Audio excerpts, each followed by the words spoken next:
Hello दोस्तों, आप सभी का स्वागत है आपके अपने यूट्यूब चैनल अभिषेक क्लासेस पे। तो दोस्तों, आज की इस वीडियो में हम बात करेंगे प्रेजेंट कंटीन्यूअस टेंस का निगेटिव सेंटेंस के बारे में, ठीक। क्योंकि इसके पहले हमने प्रेजेंट कंटीन्यूअस टेंस का अफर्मेटिव सेंटेंस समझ लिया था। अब हम केवल बात करेंगे कौन सा, हमारा जो है present continuous tense. Present continuous tense का कौन सा है, निगेटिव सेंटेंस, ठीक। Negative sentence. आज हम इसी के बारे में बात करेंगे। तो सबसे पहले इसकी हम पहचान समझते हैं। पहचानेंगे कैसे? देखिए, जैसे हमने प्रेजेंट इंडेफिनिट का पहचान बताया था कि इस टेंस के वाक्य के मध्य में नहीं शब्द आता है तथा अंत में ता है, ती है, ते है, ठीक। यही हम बताए थे। सेम उसी प्रकार इसका भी वही पहचान है कि इस टेंस के वाक्य के मध्य में नहीं शब्द आता है तथा अंत में रहा है, रही है, रहे हैं। केवल अंत में क्या है, रहा, रही, रहे। क्यों? केवल इस कॉन्टिन्यूअस की वजह से, ठीक। केवल कॉन्टिन्यूअस की वजह से ही रहा, रही, रहे आ गया। तो अगर हम लिख दे रहे हैं इसकी पहचान का, इसकी पहचान लिख दे रहे हैं, इस टेंस के वाक्य के मध्य में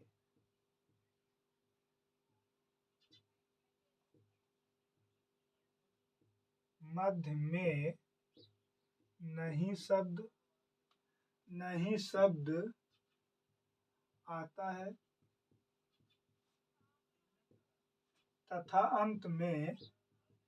तथा अंत में रहा है, रही है, रहा है, रही है, रहे हैं, रहे हैं आदि शब्द आते हैं, आदि शब्द आते हैं, ठीक। अब इसके बाद हम इसके रोल की बात करेंगे, यानी इसका जो नियम है हमारा, हम इस नियम के बारे में बात करेंगे। तो इसका नियम क्या है? सेम प्रेजेंट इंडेफिनिट की तरह उसमें क्या लगता था, एक वचन के साथ डज नॉट लगाते थे और बहुवचन के साथ डू नॉट लगाएंगे, ठीक। इसके भी पहचान में सेम वैसे है, क्या लगाएंगे, जो हमारे एक वचन करता होंगे, ठीक। क्या होंगे? एक वचन करता, उसके साथ हम क्या लगाएंगे, इज तो लगाते एक वचन के साथ, ठीक। कंटिन्यूअस में एक वचन के साथ इज लगाएंगे। नहीं आ जाएगा तो क्या लगाएंगे, इज नॉट। और सेम इसी स्थान पे अगर हमारा बहुवचन करता होगा, बहुवचन करता होगा, तो उसके स्थान पे क्या लगाएंगे हम, आर नॉट। और अगर आई आएगा तो आई के साथ क्या लगाएंगे, आई एम नॉट, ठीक। ये हमारा रूल है। और क्या लगाएंगे, हमेशा जो है हमारा मेन वर्ब, यानी जो मुख्य क्रिया है, मेन वर्ब का क्या लगाएंगे, I N G for, I N G for, ठीक। ये हमारा नियम है। शॉर्टकट में नियम को आप समझ लो, यही नियम है हमारा। अगर हम बात करें इसके फार्मूला की, यानी इसके सूत्र के बारे में, तो इसका जो सूत्र होगा वो सबसे पहले हम क्या लगाएंगे, कर्ता लिखेंगे। तो कर्ता यानी सब्जेक्ट, उसके बाद क्या लगाएंगे, या तो इज लगाएंगे, या फिर आर लगाएंगे, या फिर आई एम लगाएंगे। इन तीनों में से एक लगाएंगे, ठीक। कर्ता के बेस पर, यानी सब्जेक्ट के आधार पर। फिर हम क्या लिखेंगे, नॉट लगाएंगे अगर नहीं आया है। उसके बाद वर्ब का आईएनजी फॉर्म लिखेंगे, यानी जो हमारी मुख्य क्रिया होगी। फिर ऑब्जेक्ट लिखेंगे, फिर हम अदर वर्ड लिखेंगे, ठीक है। यही हमारा सूत्र हो जाएगा। अब सूत्र के बाद अब हम एग्जाम्पल की अगर बात करेंगे, तो ये जो हमारा एग्जाम्पल होगा, उदाहरण, ये एग्जाम्पल जैसे हम बोल दिए कि वह खाना नहीं पका रही है, वह खाना नहीं पका रही है, ठीक। वह खाना नहीं पका रही, इसको हमें ट्रांसलेट करना हुआ तो सबसे पहले हम क्या लिखेंगे, वह के स्थान पे क्या लिखेंगे, ही लगाएंगे ना। ही नहीं लगाएंगे क्योंकि यहाँ पे लड़की है, तो लड़की के लिए क्या लिखेंगे? सी। अब हमने वह का अंग्रेजी सी लिख दी है। अब उसके बाद या तो हम इज लिखेंगे या आर या एम। हमें पता है करता एक वचन है तो हम इज लगा दिए। अगर नहीं पता होता तो आर लगा देते, तब भी सही होता है। ठीक, लगा देना आर।